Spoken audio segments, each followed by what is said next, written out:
بسم الله الحمد لله نحمده ونستعينه ونستغفره ونؤمن به ونتوكل عليه ونعوذ بالله من شرور أنفسنا ومن سيئات أعمالنا من يهده الله فلا مضل له ومن يضلل فلا هادي له ونشهد أن لا إله إلا الله وحده لا شريك له ونشهد أن سيدنا ومولانا محمدا عبده ورسوله أما بعد فأعوذ بالله من الشيطان الرجيم بسم الله الرحمن الرحيم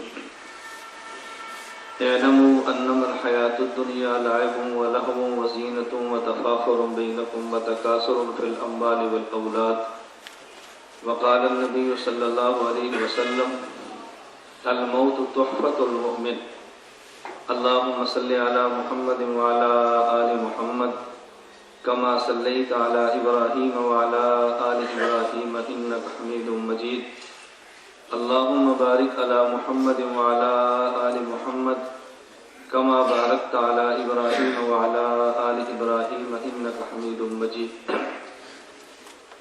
اللہ رب العزت کا بہت بڑا کرم اور احسان ہم پر یہ ہے کہ اللہ رب العزت نے ہمیں انسان بنایا اور حق جل مجدہ کا ہمارے اوپر بہت بڑا کرم اور احسان یہ ہے کہ ہمیں مسلمان بنایا۔ اللہ رب العزت کا بہت بڑا کرم اور احسان یہ ہے خاتم الانبیاء حضرت محمد مصطفیٰ صلی اللہ علیہ وسلم کا امتی بنایا۔ یہ تین نعمتیں حق جل مجدہ کی ہمارے اوپر بنیادی نعمتیں ہیں۔ اس کے علاوہ کتنی نعمتیں ہیں جن کے بارے میں قرآن کریم کا اعلان ہے وَإِن تَعُدُّوا نِعْمَةَ اللَّهِ لَا تُحْصُوهَا، اگر تم ساری اللہ کی نعمتیں شمار کرو تو اس کو شمار کر نہیں سکتے۔ میں موت کے موقع پر اس قدر نعمتوں کا تذکرہ اس لیے کر رہا ہوں اگر انسان کے ذہن میں اللہ رب العزت کے انعامات ہوں تو پھر اللہ کی طرف سے دی گئی ہلکی ہلکی تکالیف انسان کو محسوس نہیں ہوتی، اور اگر بندہ اللہ کی طرف سے آنے والی تکالیف ہی کا تذکرہ کرے اور نعمتوں کا تذکرہ نہ کرے تو یہ بہت بڑی ناانصافی اور بہت بڑی زیادتی اور بہت بڑی ناشکری ہے۔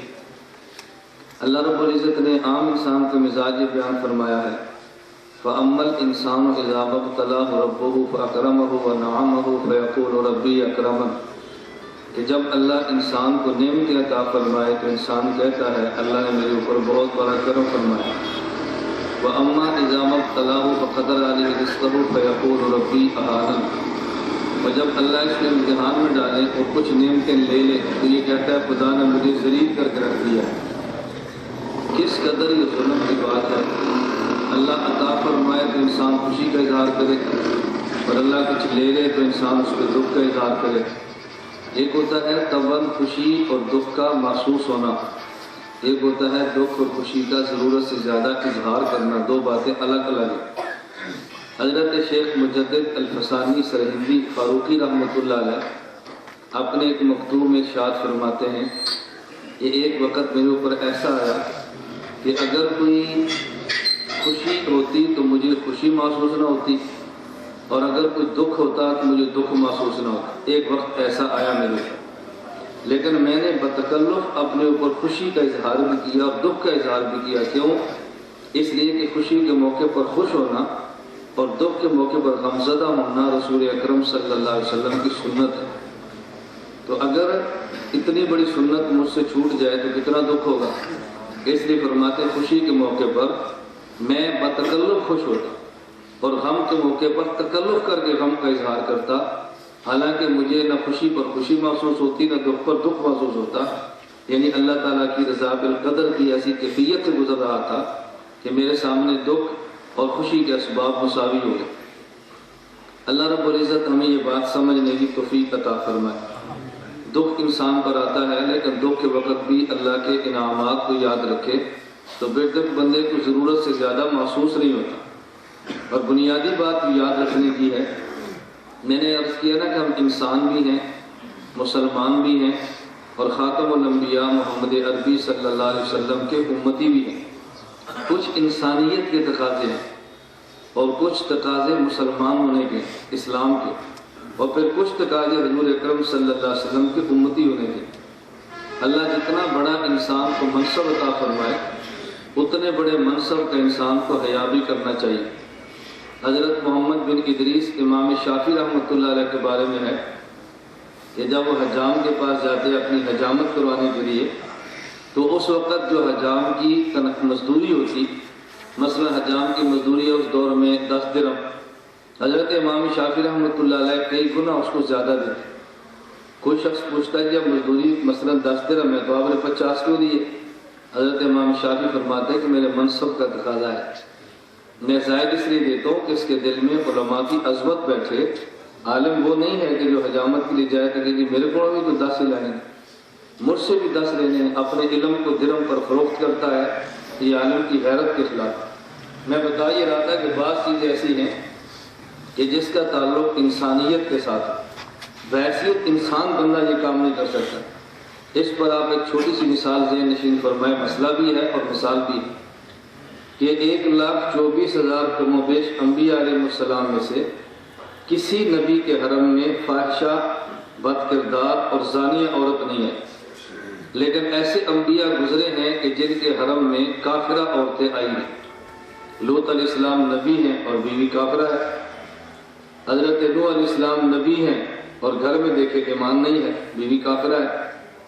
نبی کے حرم میں فاحشہ اور بد کردار عورت نہیں آتی، لیکن نبی کے حرم میں کافر عورت آئی۔ وجہ کیا ہے؟ بحیثیت انسان کفر عیب شمار نہیں ہوتا، بحیثیت انسان فواحش اور زنا عیب شمار ہوتا ہے۔ اللہ نبی کے حرم میں اس کو نہیں لاتے جس کے اوپر انسانیت کی وجہ سے جو بحیثیت انسان عظمت ہونی چاہیے تھی بدنمات داغ لگ گئے۔ مطلب کیا ہے کہ انسان کافر تو ہو سکتا ہے لیکن انسان کو بے حیا نہیں ہونا چاہیے۔ تو بعض تقاضے انسانیت کے ہوتے ہیں اور بعض تقاضے بحیثیت مسلمان اور اسلام کے ہوتے ہیں۔ اسلام کے تقاضے بہت سارے ہیں، میں ساری باتیں عرض کرنا چاہوں گا ابھی تو میرے بس میں نہیں ہے، کیونکہ ہم نے انشاءاللہ العزیز اللہ رب العزت کو منظور ہوا، کوئی ایسا عذر پیش نہ آیا تو ہم نے ٹھیک 11 بجے جنازہ کھڑا کر دینا انشاءاللہ۔ اس لیے کہ آپ حضرات کو ہمارے مزاج کا بہت اچھی طرح پتہ ہے کہ ہم پوری موقع پر اور وقت پر اپنی بات ختم کرتے ہیں اور آنے والے مہمانوں کو بلا وجہ ہم تنگ نہیں کرتے اور وقت کی پابندی کرتے ہیں۔ میں خیر گزارش کر رہا تھا، ہم انسان بھی ہیں، مسلمان بھی ہیں اور حضور اکرم صلی اللہ علیہ وسلم کی امتی بھی ہیں۔ انسانیت کا تقاضا یہ ہے کہ جو شخص کسی پر احسانات کرے اس کے احسانات کا شکریہ ادا کرنا چاہیے، اور اگر احسانات کرنے والا کبھی تکلیف دے تو اس کی تکلیف کا احسانات کے مقابلے میں زیادہ تذکرہ نہیں کرنا چاہیے۔ اس پر ایک واقعہ لکھا ہے، ایک مالک آقا اور ایک اس کا غلام تھا۔ ایک دن مالک اور آقا اپنے غلام سے کہنے لگا کہ میں ککڑی کاٹتا ہوں اور تم کھاؤ۔ ککڑی کہتے ہیں تر کو، میں تر کٹنا تو تو کھا۔ مالک نے ککڑی کاٹنی شروع کر دی، غلام نے اس کے وہ کٹی ہوئی ککڑی کو کھانا شروع کر دیا۔ اچانک ساتھ بیٹھے ایک آدمی نے اس ککڑی کا جو ٹکڑا تھا وہ لیا اور چکھا تو بہت کڑوا تھا۔ اس نے غلام سے کہا کہ تجھے کڑوا محسوس نہیں ہوتا؟ ورنہ اس آقا نے ایک اس میں ٹکڑا چکھا تو وہ کڑوا تھا۔ آقا نے تعجب سے غلام سے کہا تو کڑوی ککڑی کھا رہا ہے، تو نے بتایا کہ انہوں نے کڑوی ہے؟ اس نے کہا جی کڑوی تو مجھے بھی محسوس ہوئی۔ کہا بتایا کیوں نہیں؟ اس نے کہا جس آقا کے ہاتھ سے روزانہ میٹھی چیزیں کھاتا ہوں، ایک دن کڑوی آ گئی تو اس کو کڑوی کہہ دوں، یہ میرے آقا کے احسانات کے خلاف۔ روزانہ آپ نے میٹھی ککڑی کھلائی، ایک دن کڑوی آ گئی تو فرق کیا پڑا؟ اللہ رب العزت جب احسانات کی بارش برسائیں اور پھر اللہ رب العزت ابتلا کے طور پہ تھوڑی سی تکلیف دے دیں، اس تکلیف کو بندے کو خوشی سے برداشت کرنا چاہیے کہ یہ میرے مالک کی طرف سے ہے، میرے آقا کی طرف سے ہے، میرے محب کی طرف سے ہے۔ اس لیے کہ بندہ خدا سے پیار کرتا ہے، اللہ بندے سے پیار کرتا ہے تو بندہ خدا سے پیار کرتا ہے۔ اگر اللہ بندے سے پیار نہ کرے تو خدا کی قسم بندہ خدا سے پیار کر سکتا ہی نہیں۔ اللہ رب العزت قرآن کریم میں فرماتے ہیں یا ایھا الذین آمنوا من یرتد منکم فسوف یأتی اللہ بقوم یحبهم ویحبونہ۔ اگر تم نے دین کو چھوڑ دیا، اگر تم مرتد ہو گئے اور تم نے دین کو چھوڑا تو اللہ رب العزت کو تمہاری ضرورت نہیں۔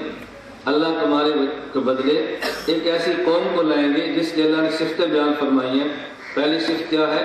بے قومی یحبہم ویحبونہم، ایسی قوم خدا لائیں گے اللہ ان سے پیار کرے گا اور وہ اللہ سے پیار کریں گے۔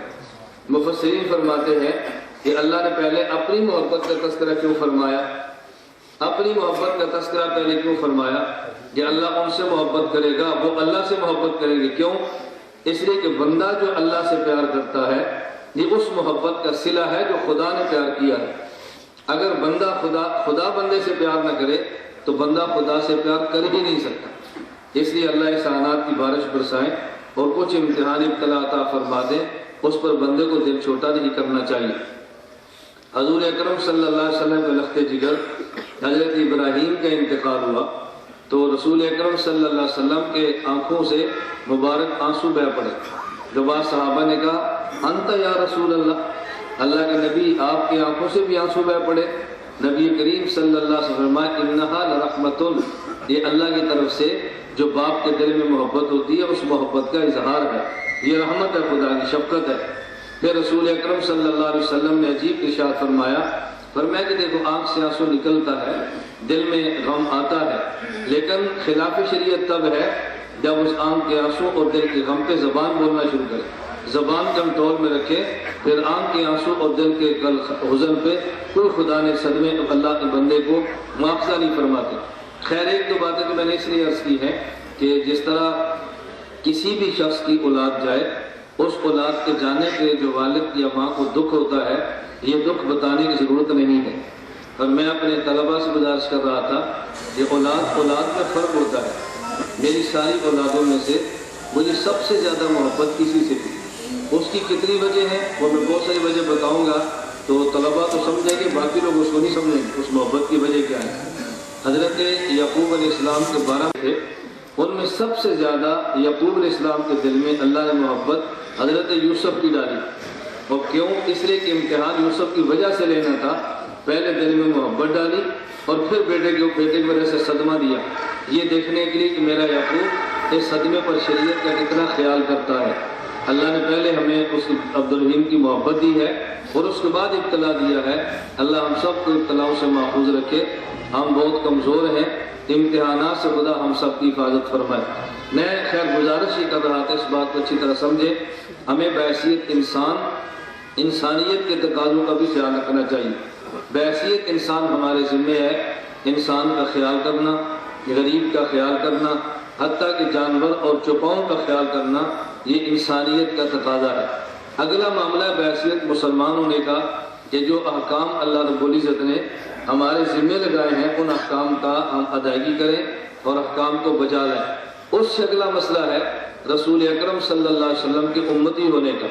نبی پاک صلی اللہ علیہ وسلم کے چونکہ امتی ہیں اور حضور اکرم صلی اللہ علیہ وسلم خاتم الانبیاء ہیں، قیامت تک اب کسی نبی نے پیدا نہیں ہونا، حضور اکرم صلی اللہ علیہ وسلم آخری نبی ہیں۔ اب ہمارے ذمہ کام یہ ہے کہ ہم شریعت کے مسائل، شریعت کے نظریات خود سیکھیں اور آگے امت کو نظریات اور مسائل سکھائیں، یہ ہماری ذمہ داری میں شامل ہے۔ پہلی امتوں کی ذمہ داری میں شامل نہیں تھا کہ پوری دنیا میں دین کی اشاعت کی محنت کریں، یہ ہماری ذمہ داری میں شامل ہے۔ اس کا تقاضا کیا ہے، میں نے تمہید کیوں باندھی ہے، یہ بات سمجھانے کے لیے نمبر 1 میں خلاصہ ساتھ عرض کرتا ہوں۔ نمبر 1، ہم چونکہ انسان ہیں، مخلوق ہیں، اللہ ہمارا خالق ہے اور اللہ ہمارا مالک ہے۔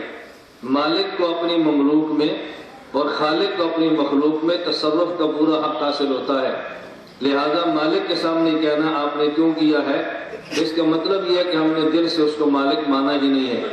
خالق کے اوپر اعتراض کرنا کہ آپ نے کیوں کیا ہے، اس کا معنی کہ ہم نے دل سے خالق مانا ہی نہیں ہے۔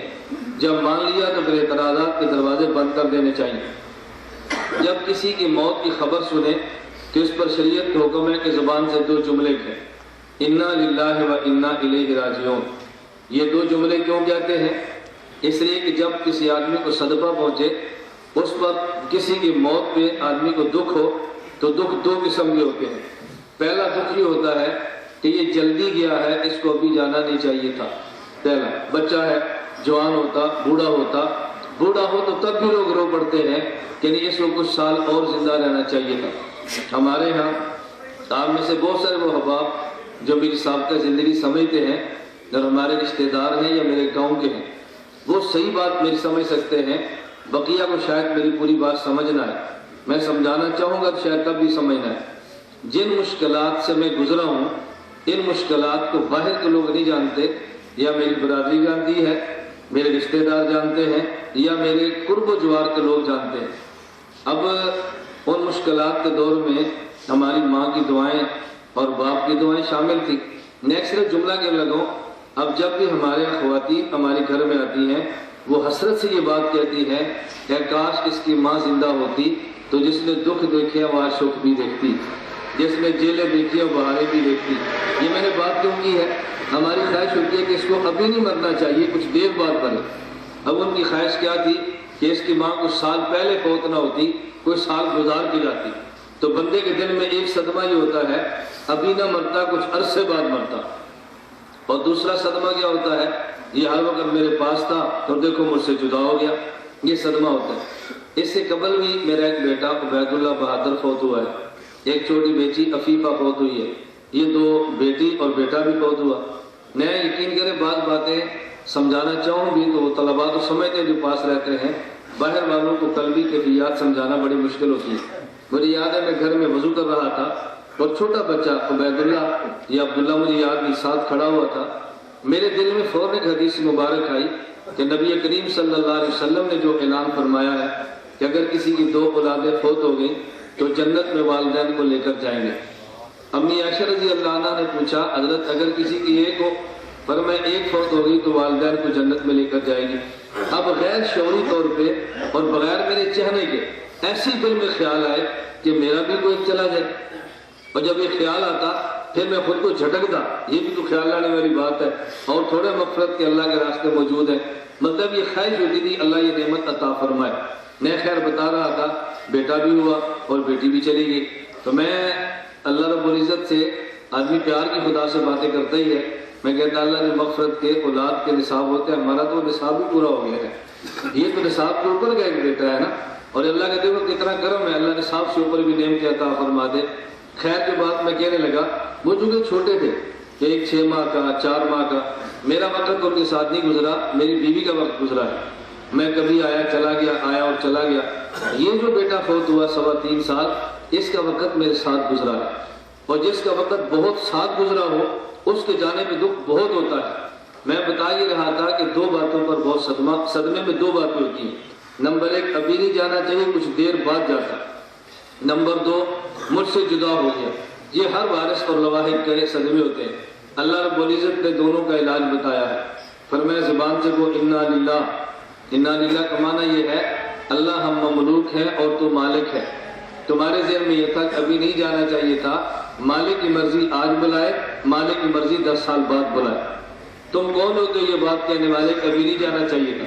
اور دوسرا بندے کے ذہن میں خیال ہوتا ہے کہ مجھ سے جدا ہو گیا، اس کا علاج بتایا وَإِنَّا إِلَيْهِ رَاجِعُونَ۔ اپنی زبان سے کہو یہ ہمیشہ کے لیے تم سے جدا نہیں ہوا، تھوڑی دیر کے لیے جدا ہوا ہے، کل وہ گیا تھا آج ہم جانے والے ہیں۔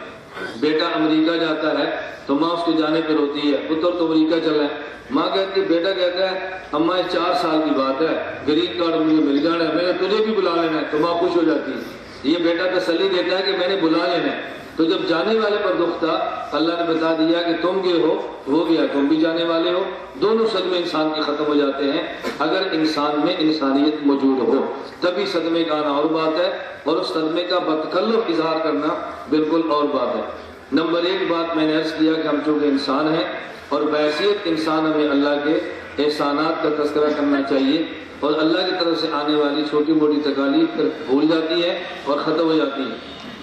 حضرت عمر بن خطاب رضی اللہ عنہ فرماتے ہیں کہ دنیاوی معاملات میں اپنے سے چھوٹوں کو دیکھا کرو، اپنے سے نیچے والوں کو دیکھو، اور دینی معاملات میں اپنے سے بڑوں کو دیکھو۔ دنیاوی معاملات میں چھوٹوں کا مطلب کیا ہے؟ آپ کے پاس گاڑی ہے، دیکھو یار اس پر موٹر سائیکل ہے، میرے پاس تو گاڑی ہے۔ آپ کے پاس 2 گاڑی ہیں، اس کے پاس 1 ہے، میرے پاس تو 2 ہے۔ اللہ کا کتنا کرم ہے۔ اور دینی معاملات میں بڑے کو دیکھو، وہ تہجد پڑھتا ہے، میں صرف فرض ہی پڑھتا ہوں۔ دیکھو اس نے حج کیا ہے، میں تو صرف نماز ہی پڑھتا ہوں۔ تو دینی معاملات میں اوپر والے کو دیکھو تو دین پر عمل کی توفیق ہوگی اور اپنا فسق و فجور اپنے دماغ کے اندر آئے گا، اور دنیوی معاملات میں چھوٹے کو دیکھو اس سے اللہ پاک شکر کی توفیق عطا فرمائیں گے۔ میں خیر ایک بات عرض کر رہا تھا کہ بحیثیت انسانیت کے تقاضے یہ ہیں، اللہ کے احسانات کو ذہن میں رکھے اور چھوٹی موٹی تکالیف کو نظر انداز کرے، اس پر اللہ بہت چیزیں عطا فرماتے ہیں۔ نمبر 2، بحیثیت مسلمان ہمارے ذمہ اس موقع پر کیا ہے کہ دیکھیں انسان کو صدمہ پہنچتا ہے، لیکن اس صدمے پر ایسے صبر کرے جیسے اللہ اور اللہ کا رسول چاہتا ہے، پھر اس صدمے پہ اجر ملتا ہے۔ اگر سارا کچھ اسے اظہار کر دیا پھر اس صدمے پر اجر کیا ملنا ہے؟ رسول اکرم صلی اللہ علیہ وسلم فرمایا لیس منا من ضرب، اللہ کے پیغمبر فرماتے ہیں لیس منا من ضرب الخدود وشق الجیوب، فرمایا کہ وہ شخص ہم میں سے نہیں ہے جو گریبان کو پھاڑے، اپنے منہ کو نوچے، بدعوا بدعوا الجاہلیہ، اور جاہلیوں کی طرح اونچی آواز سے بیان کرے، اس کا ہم سے کوئی تعلق نہیں ہے۔ آپ نے اپنے رخسار کو بھی نوچ لیا، اپنے گریبان بھی پھاڑ لیے، اونچی آواز سے بیان بھی کر لیے، تو جو پابندی تھی وہ سارے کام کر لیے، اب بتاؤ خدا سے اجر کس بات کا لینا ہے؟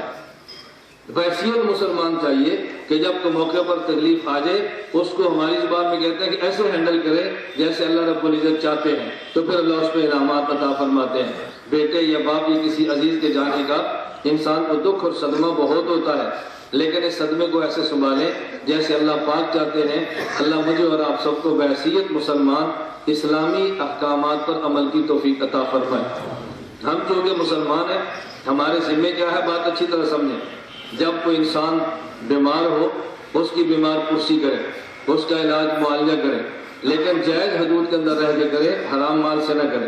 نمبر 2، اگر اللہ صحت عطا فرمائے تو شکر ادا کرے، اگر اللہ بیماری بڑھا دے اور اس بیماری کو مرض کا سبب بنا دے اس پہ صبر کرے، اور جب اس کی موت آ جائے تو پھر ہمارے ذمہ اس کو غسل دینا، اس کو کفن دینا، اس کا جنازہ پڑھنا اور اس کو قبر میں جا کے دفن کرنا، اور دفن کے بعد دعا مانگنا، اور پھر اس کے بعد اس کے لیے اصالہ ثواب کرنا اور اس کے گھر والوں کے ساتھ تعزیت کرنا، یہ ہمارے ذمہ بحیثیت مسلمان کام ہے۔ اصالہ ثواب ہے میت کے لیے اور تعزیت ہے اہل میت کے لیے۔ ہم اس بات کو سمجھ کر نہیں ہے تو الٹا کام کرتے ہیں۔ پوچھو بھائی کہاں چلے ہو، کتنے چل رہے ہو؟ فلانے کے گھر۔ کیوں؟ فاتحہ پڑھیں۔ کیوں بھائی؟ فاتحہ تو آپ گھر بھی پڑھ سکتے تھے، وہاں جانے کی ضرورت کیا ہے؟ پوچھے بھائی کہاں جاتے ہو تو کہا کرو تعزیت کرنے کے لیے۔ کیا کہنا چاہیے؟ تعزیت کا مطلب کیا ہے؟ تسلی دینا۔ ایک ہوتا ہے اصالہ ثواب، ثواب کا معنی ہوتا ہے بندہ عمل کرے اجر خود لے، اصالہ ثواب کا معنی عمل لے اجر کسی اور کو دے۔ ہم اہل سنت والجماعت ثواب کے بھی قائل ہیں، اصالہ ثواب کے بھی قائل ہیں۔ اصالہ ثواب میت کی ضرورت ہے اور تعزیت یا میت کے گھر والوں کی ضرورت ہے۔ آپ حضرات آئے ہیں، آپ کے آنے پر ہمارا دکھ یا ختم ہو جائے گا یا کم ہو جائے گا، ختم ہو جائے گا یا کم ہو جائے گا، تو تعزیت ہوتی ہے رشتہ داروں سے اور لواحقین سے، وہ گھر بیٹھے نہیں ہوتی، ان کے پاس جانا پڑتا ہے۔ نہ جا سکے ٹیلی فون کر دے، میسج کر دے، خط لکھ دے، ای میل کر دے، جو ذریعہ استعمال کرے اگر عذر ہو تو یہ ہمارے ذمہ ہے۔ تیسری اور آخری بات، ہم صرف مسلمان نہیں بلکہ حضور اکرم صلی اللہ علیہ وسلم کے امتی ہیں۔ ان مسائل کو خود سمجھنا اور آگے یہ مسائل سمجھانا، یہ مسائل زندگی میں لانا اور امت کو یہ مسائل دینا، یہ ہماری ذمہ داری میں شامل ہے۔ اس لیے میں 2-3 مسئلے عرض کرتا ہوں، اس کو آپ ذہن نشین فرما لیں۔ نمبر 1، توجہ رکھیں۔ نمبر 1، جب انسان وفات پا گیا تو ہمارے ذمہ اس کو غسل دینا اور کفن ہے۔ غسل دینے میں بھی خیال کریں خلاف شریعت نہ ہو، اور کفن دینے میں خیال کریں خلاف شریعت نہ ہو۔ میں یہ بات اس لیے کہہ رہا ہوں کہ آج ہمارے یہاں کفن میں مجھے اپنے گاؤں کا پتہ چلا، اپنے گاؤں کا۔ مجھے کچھ دن پہلے بعض وفاتیں ہوئی تو مجھے گھر والوں نے بتایا، ہمیں بہت تعجب ہوا کہ یہاں پہ بعض عورتوں کو سبز کپڑے کا لباس پہنا کر دفن کیا جاتا ہے۔ رسول اکرم صلی اللہ علیہ وسلم کا ارشاد فرماتے ہیں کہ تم سفید لباس پہنا کرو، وَكَفِّنُوا فِيهَا مَوْتَاكُمْ، اور اپنے مردوں کو بھی تم سفید لباس دیا کرو۔ اور یہ سفید کفن مرد کا بھی ہے، عورت کا بھی ہے، بچے کا بھی ہے اور بوڑھے کا بھی ہے، لہذا اس کفن کے علاوہ کوئی اور کپڑا پہنانا یہ شریعت کے خلاف ہے۔ ہمارے یہاں رواج کیا ہے، ایک مصلی لیں گے اور وہ بھی ساتھ دفن کر دیں گے، یہ خلاف شریعت ہے۔ ہمارے بعض لوگوں میں رواج کیا ہے، یہ درود ماہی ہے، یہ درود چاند ہے، یہ فلاں چیز ہے، میت کے ساتھ دفن کرو۔ میت کے ساتھ دفن کرنے کا گناہ ہوگا جہاں اللہ کا نام لکھا ہے، کل خدا کے نام کو کیڑے کاٹیں گے۔ بتاؤ تکلیف، جب خدا اور اللہ کے نام کو کیڑے کاٹے اور مٹی کھائے، تو یہ تو مسلمان کے لیے ذلت کا مسئلہ ہے، کیوں اس کی توہین کرتے ہو؟ اور بعض لوگ کیا کرتے ہیں، کفن پہ لکھنا شروع کرتے ہیں کلمہ، کفن پہ کچھ نہ لکھیں، سفید کفن کے اس کو دفن کر دیں۔ اچھا، بعض لوگ دفن کرتے مگر اس بات کا خیال نہیں کرتے، میت کو سیدھا لٹاتے ہیں، اور بعض اگر بہت کام کریں تو میت کا چہرہ قبلے کی طرف کرتے ہیں، چہرہ نہیں، پوری میت قبلے کی طرف کرو۔ میت کو دائیں کروٹ لٹا کے اور اس کے پیچھے کچی اینٹیں رکھ کے اس کی پوری کروٹ اس کی طرف کر دو، یہ سنت طریقہ ہے میت کو دفنانے کا۔ میں خیر درمیان میں بات کہہ رہا تھا، غسل دے دیا، میت کو کفن دے دیا، اس کے بعد زیادہ دیر تک میت کو گھر میں نہ رکھو، اس کو جتنا جلد ہو سکے دفنانے کی کوشش کرو۔ خود رسول اکرم صلی اللہ علیہ وسلم فرمایا، اگر یہ نیک ہے تو اس کے لیے بہتر ہے، اس کے مقام تک پہنچاؤ، اگر یہ بد ہے تو لوگوں کو اس کے شر سے بچاؤ، اس کے مقام تک جلدی پہنچاؤ۔ ممکن آپ حضرات کسی کے ذہن میں خیال آئے کہ مولانا صاحب مسئلہ بتا رہے ہیں جلدی دفن کرو، اور اپنا بیٹا مغرب کو فوت ہوا اور دوسرے دن 11 بجے دفن کر رہے ہیں، جنازہ ہو رہا ہے، تو شاید شریعت کے خلاف کر رہے ہیں۔ اس کی وجہ یہ نہیں ہے، وجہ صرف یہ ہے، میں وضاحت اس لیے کر رہا ہوں کہ مغرب سے تھوڑی دیر پہلے فوت ہوا، جب ہم لاہور سے چلے آتے سردی کی وجہ سے 2-2.5 گھنٹے ہوتے ہیں، پھر رات کو دفن کرنا بڑا مشکل ہے، اور سردی میں لوگ کو جنازے میں لانا بڑا مشکل ہے۔ ہم ایسی کوشش کرتے ہیں کہ آپ حضرات کو تکلیف نہ ہو۔ میں نے کہا بھی صبح 8 بجے کر لیں، تو پھر 8 بجے اس لیے ہم چاہتے تھے کہ لوگ دفاتر میں، اسکولوں میں اپنے کام پہ پہنچ جائیں۔ مجھے حضرات نے کہا بھی کل کو اتوار چھٹی کا دن ہے تو آپ 11 بجے رکھیں تاکہ لوگ آرام سے چلے جائیں۔ انتظامی امور کی وجہ سے ہم نے تاخیر کی ہے، خدا گواہ ہے اپنی کسی ضرورت کی وجہ سے تاخیر نہیں کی۔ یہ آپ حضرات کی سہولت کے لیے ہم نے ایسا کیا کہ دقت رہو۔ میت کو جلدی دفن کرے، اور جنازے کے بعد دعا مانگنا دفن سے پہلے یہ سنت کے خلاف اور بدعت ہے، توجہ رکھیں۔ جنازے کے بعد دعا مانگنا دفن سے پہلے یہ سنت کے خلاف اور سنت کے خلاف اور شریعت کے خلاف اور بدعت ہے۔ سنت کے خلاف کرنے پر گناہ ملتا ہے، اور سنت کے مطابق کرنے پر اجر اور ثواب ملتا ہے۔ اگر آپ میں سے کسی بندے نے میت پر دعا کی ہو جنازے کے بعد اور دفن سے پہلے، میں آپ کو وصیت کرتا ہوں آپ اس گناہ سے توبہ کریں، اللہ اس سے قبل جو ہم کر چکے ہمیں معاف فرما دے، اور آئندہ ہم اس بدعت کا ارتکاب نہیں کریں گے۔ اس بدعت سے بچو۔ بہت سے لوگ سمجھتے ہیں ہم نے دعائی کی ہے، کوئی غلط کام تو نہیں کیا۔ دیکھیں، دعا وہاں کریں جہاں پیغمبر نے فرمائی ہے، جس موقع پر نبی سے ثابت نہ ہو اس موقع پر دعا نہ کریں، اس موقع پر دعائیں مانگنا یہ شریعت کے خلاف ہو جاتی ہے۔ پھر اس طرح دعا مانگنا، کوئی اور دعا نہ مانگے، اس کے اوپر الزام بھی قرار دے اور اس کو اہل سنت سے خارج کرے، جائز نہیں ہے۔ تو دعا کب کرنی ہے؟ میت کو دفن کریں، اس کے دائیں جانب سورۃ الفاتحہ کا پہلا رکوع اور اس کے پاؤں کی جانب سورۃ البقرہ کا پہلا اور پاؤں کی جانب آخری رکوع، یہ 2 رکوع پڑھیں اور پھر دعا مانگیں، اور اس کے بعد واپس آئیں۔ پھر اس کے بعد کل کرنا، یہ 7واں کرنا، یہ 40واں کرنا، یہ سب خدا کی قسم بدعات میں شامل ہیں، خلاف شریعت ہے۔ اپنی زندگی سنت کے مطابق اپنائیں۔ کل کو قیامت کے دن رسول اکرم صلی اللہ علیہ وسلم کو منہ دکھانا ہے تو سنت کے مطابق کام کریں۔ میں اس لیے گزارش کر رہا ہوں، ہمارے اس ادارے کا نام ہی مرکز اہل سنت والجماعت ہے۔ اگر ہم بھی اہل سنت والجماعت کی بات نہیں کریں گے تو بتاؤ اہل سنت والجماعت کے مسئلے آپ کو کون بتائے گا؟ ہم اس کی خیال نہیں کرتے کہ لوگ کیا کہیں گے۔ ہمیں سب سے بڑی پریشانی ہے کہ قیامت کے رسول اللہ صلی اللہ علیہ وسلم کیا فرمائیں گے۔ اللہ کے نبی فرما دیں ہمارے ہیں، ہم خوش ہیں اس میں، شادی کا موقع ہو یا غم کا موقع ہو، رسول اکرم صلی اللہ علیہ وسلم کی سنت کو ہمیں تھامنا چاہیے۔ اس لیے جنازے کی متصل بات دفن سے پہلے دعا خلاف سنت اور بدعت ہے۔ کل یہ بدعت ہے، 7واں یہ بدعت ہے، 40واں یہ بدعت ہے، سالانہ ختم یہ سب بدعات ہے۔ اللہ توفیق عطا فرمائے۔ لوگ اسے یہ سمجھتے ہیں کہ یہ لوگ وہابی ہیں اور اصال ثواب کے قائل نہیں ہیں۔ ہم کہتے ہیں ہم اصال ثواب کے قائل ہیں، لیکن پورے گاؤں کو دکھا کر اصال ثواب کے قائل نہیں ہیں۔ اللہ توفیق عطا فرمائے۔ 1 لاکھ روپیہ مسجد میں دے دو اور کہہ دو اس کا اجر اللہ میری ماں یا باپ کو دے دے، کون انکار کرتا ہے؟ رسول اکرم صلی اللہ علیہ وسلم کے بعد یہ ایسی تو روایات موجود ہے، میں آپ اصال ثواب پہ دلائل نہیں دیتا، ہم بات اصال ثواب کے قائل ہیں، لیکن ہمارا اصال ثواب اس وقت تک نہیں ہوتا جب تک گھر میں کوئی پڑھنے کے لیے نہ آئے۔ اور میں ان کے بارے میں یہ جو خاتمی ہوتے ہیں یہ جملہ کہتا ہوں، جیسے کرائے کے قاتل ہوتے ہیں، پیسے دو اور بندہ مروا لو، ان سے چائے دو اور ان سے قرآن پڑھا لو۔ آپ ایک مرتبہ چائے نہ پلاؤ اور پھر دوبارہ کو تمہارے گھر اگر قرآن پڑھیں گے پڑھنے کا نام بھی نہیں لیں گے، اور پہلے جی چائے پکتی ہے تو 12 پارے ختم، 15 پارے ختم ہوتے ہیں، اور جب کھانا دیا اور پورا قرآن ختم ہو جاتا ہے۔ تو جس قدر دکھ اس کو ہے جس کا باپ یا ماں گئی ہے، کسی اور کو اس کا دکھ نہیں ہے۔ خود پڑھے اور خود بخشے۔ میں نے چاند کی مسائل اس لیے عرض کی ہے کہ بحیثیت حضور اکرم صلی اللہ علیہ وسلم کا امتی ہمارے ذمے ہے ہم ان مسائل کو سمجھیں اور ان مسائل کی آگے اشاعت کریں۔ ایک دو مسئلے میں عرض کر کے اپنی بات ختم کرتا ہوں۔ ایک دو مسئلے سنیں۔ ہمارا اہل سنت والجماعت کا نظریہ توجہ رکھیں، جس قبر میں میت کو دفن کرتے ہیں اسی کا نام قبر ہے۔ جس قبر میں میت کو دفن کرتے ہیں اسی کا نام قبر ہے۔ کوئی تمہیں دھوکہ نہ دے، علیین اور سجین کا نام قبر ہے، اسی جگہ کا نام قبر ہے۔ تمہیں لوگ کہیں گے کہ جی فلاں بندہ تھا، وہ اس کو آگ نے جلا دیا، راکھ ہو گیا، اس کی قبر کدھر ہے؟ فلاں بندہ تھا، وہ سمندر میں گرا اور وہ ختم ہو گیا، اس کی قبر کدھر ہے؟ فلاں کو جانور نے کھا لیا، اس کی قبر کدھر ہے؟ آپ قبر کا معنی یاد رکھیں، میت اور میت کے اجزاء کے مقر کو قبر کہتے ہیں۔ جہاں میت ہو یا میت کے اجزاء ہو اسی کا نام قبر ہے۔ ایک جگہ پہ دفن ہے تو یہی قبر ہے۔ اگر اس کو جلا کر راکھ کو پھیلا دیا تو جہاں جہاں راکھ کے ذرے ہیں یہ ساری اس کی قبر ہے۔ عذاب اور ثواب میں اور آپ نے نہیں دینا، اللہ کریم نے دینا ہے۔ اللہ اجزاء کو ایک جگہ پہ جمع کر کے بھی دے سکتے ہیں، پھیلے ہوئے اجزاء کو بھی عذاب اور ثواب دے سکتے ہیں۔